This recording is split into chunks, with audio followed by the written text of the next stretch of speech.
9 روز مذاکرات فشرده در لوزان، ایران و 5+1. راستی آقای ظریف، این کلمه شما رو یاد چی میندازه؟ 5+1 یه گروهی که گرفتارشون شدیم. آغاز مذاکرات از حدود 1.5 سال پیش در ژنو. آقای وزیر، ژنو چطور؟ ژنو خسته.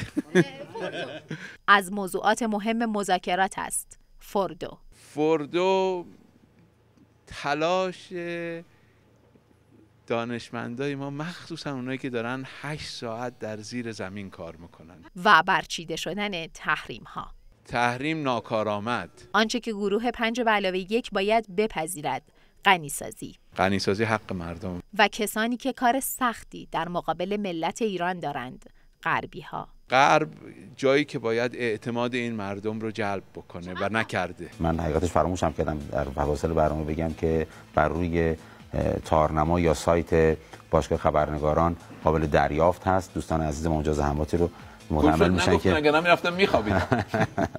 اینجا استودیوی شماره 14 صدا و سیماست و یه چیزی حدود 120 دقیقه است که آقای ظریف در حال مصاحبه هستن. وقتی اومدن بیرون میخوایم ازشون چند تا سوال حاشیه‌ای بپرسیم. آقای دکتر، خیلی شما رو توی دوران به اسم مصدق صدا میکردن یا یادآور مصدق. و خودتون چه حسی داشتید؟ من خودم رو در اصلا سطحی نمیدونم که با هیچ شخصیتی مقایسه بشم. من یه خدمتگزار کوچکم.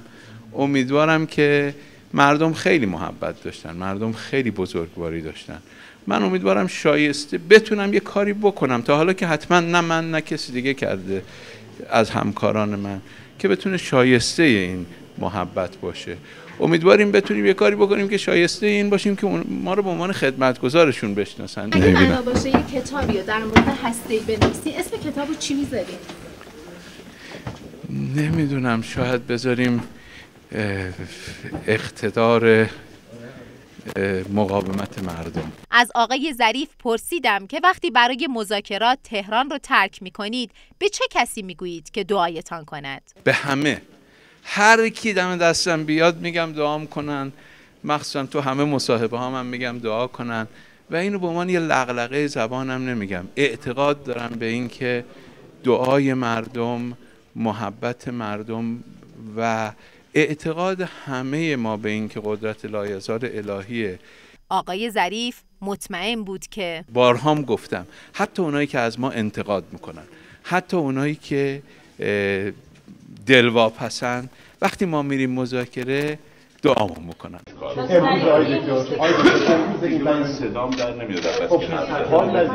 چقدر خبرنگارا تو این روزا اذیتتون کردن؟ اصلا اذیت نکردن، ما خبرنگارا رو اذیت کردیم. از آقای وزیر پرسیدم اگر مذاکرات به نتیجه نرسد حتما خوشحال نخواهم شد، اما دنیام با آخر نمیرسه. بالاخره اگر روزی فکر بکنم که از منافع ملی در حد توانم، نمیگم اشتباه هم نمیکنم، استفاده از منافع ملی دفاع نکردم، اون روز خیلی ناراحت خواهم بود.